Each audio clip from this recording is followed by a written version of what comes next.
What's going on, guys? This is the Red Rogue, and today we'll be continuing our crafting profession overview for Shadowlands. Though I've never been one to play a caster, I know there are plenty of folks who do.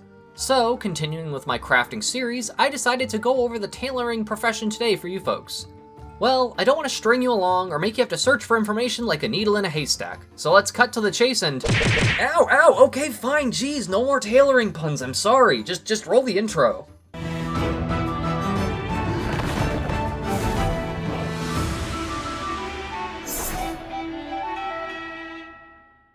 So, crafting professions. I've always been pretty strictly an engineer first and foremost, and my second profession changed as I felt the need for certain things. With the necessity of crafting specific armor pieces to imbue with legendary powers being a major system in Shadowlands, I've made my second one leatherworking this time around.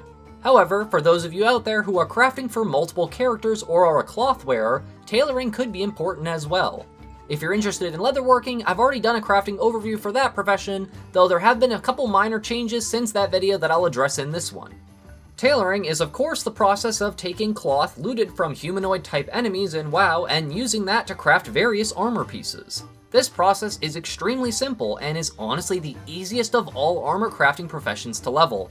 I think at most I spent maybe 4 hours just farming the cloth necessary for this video to raise my tailoring from 1 all the way to 100, which is the current maximum profession level for tailoring in Shadowlands. For those of you who are old school tailors, you'll no doubt remember things like the Guide to Northern Scavenging from Wrath of the Lich King, or in Battle for Azeroth, the Synchronous Thread. These items allowed tailors to increase their cloth acquisition rate while looting.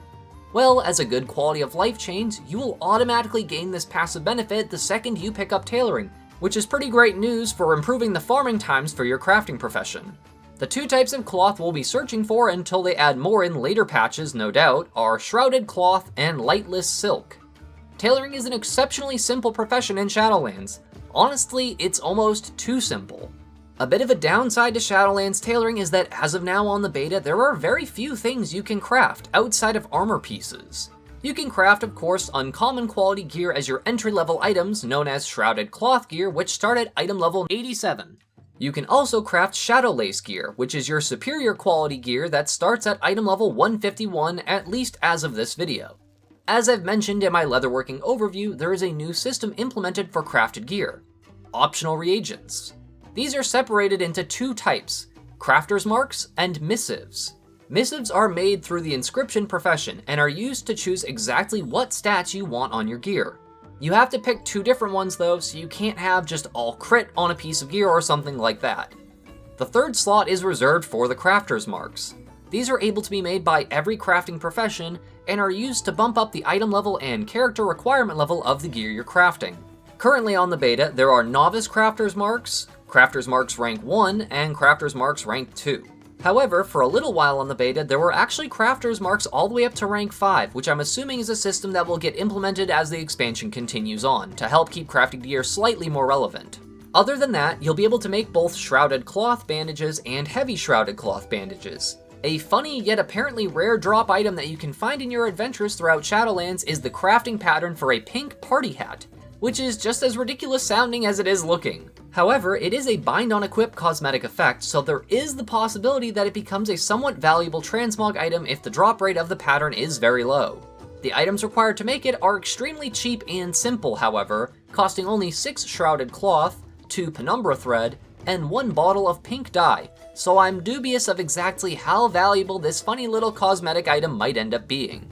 Lastly, and most importantly, is legendary crafting. As most of you have probably already heard by now, this will be the first expansion where we will handcraft our own legendaries, and to do so you will need a very special piece of armor to imbue with such a power. For tailoring, that armor will be known as Grim Veiled Armor. I left an update to this in my prior crafting video for leatherworking, but to be able to craft this high level armor, you'll not only need to be level 60, the new max level in Shadowlands, but will also need to be maxed out in Shadowlands tailoring. This was a change in the most recent beta build, and before you just needed to be a max level character with a crafting profession, so this means you won't be able to just pick up tailoring and start making legendaries immediately. However, tailoring is by far the easiest crafting profession to level, which is a huge benefit. Another feature returning with Shadowlands that some old school crafters might remember is that certain recipes will actually give you multiple skill ups when you craft them, which will be denoted by a number and a couple little arrows next to the item that you're trying to craft. To begin the process of learning how to craft legendaries, you'll need to start the Torghast quest chain, which requires you to go to the Maw. You'll most likely need to do the first few steps of that quest chain to meet the Rune Carver, whom is the one that will give you the secrets necessary to crafting your legendaries. This is where it's pretty important to have max level tailoring because he will not even let you know that that quest exists unless you have it. Upon meeting these requirements, he'll give you a quest to take one of his memories to your crafting trainer in Oribos, whom goes by the name of Stitcher Offes. Once you hand this quest in, you'll be able to learn all of the crafting recipes for the Grim Veiled Armor set. One advantage you do have as a tailor is that you can make a cloak, meaning that it is a craftable legendary imbuement item that can be used by any armor class in the game. However, and I'll try to do some research for this on a future video, there is something really important you need to know. Each legendary power in the game can only go on 2 specific pieces. That means it might take a bit of research before you start crafting these items for a specific slot to sell, as it's possible that there isn't a desirable legendary power that goes onto that armor slot.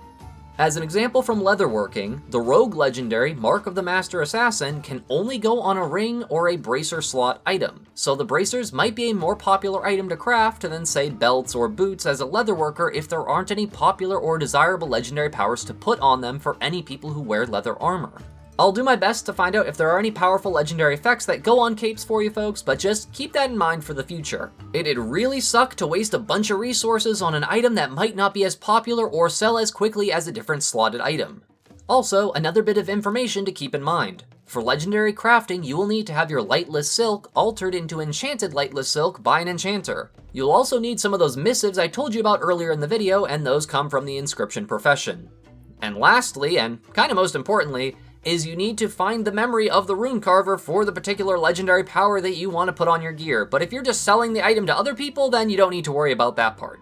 If it is for your own personal usage, then I would highly recommend checking out the Wowhead article that I'll leave in the description that shows exactly the known locations of any legendary powers that we know of so far. It is getting updated regularly, as some of them are missing at the moment. As a quick reminder, because I nearly forgot, to imbue your own legendaries, you need to acquire Soul Ash, which is a currency you earn from running Torghast, Tower of the Damned, and you can only earn a certain amount per week. So keep that in mind when you're getting ready to make your own legendaries. These legendary armor pieces will also have a ranking system attached to them, which you increase the ranks that you can craft by crafting more of them. This is the one part of the crafting process for tailoring that I don't have a ton of information on, unfortunately, as even on the beta, it's not that easy to craft that many of the same item to get higher ranking versions of it. So this is definitely a system I'll be keeping my eyes on, and I'll try to put more information out on it as soon as I can. In comparison to Battle for Azeroth, there is a lot less things you can make as a tailor, which is really a shame and kinda doesn't do the profession justice. Seeing as they unpruned classes and specs and added in like weapon oils and armor patch kits and whatever, it seems really weird to prune down a profession by this much. There aren't even any bags to craft yet, or battle flags, or nets, or embroideries. I don't know, it just seems really unusual to have left out that many profession items for Shadowlands. I hope this video was helpful to you folks. If so, any likes, comments, or new subscribers would be immensely appreciated to help fuel the YouTube algorithm's monstrous hunger. If you're new around here, I'd like to welcome you to come check out the rest of the channel. I do new uploads every weekday on a variety of content, ranging across all sorts of in-game systems in WoW, such as this tailoring video, but I make plenty of time for my rogue-specific content as well. I'd also like to take this time to thank all of my regular commenters, viewers, subscribers, and especially my patrons, who help make these Shiba shenanigans possible. Thank you all so much for watching. This is the Red Rogue, and I'll see you guys around.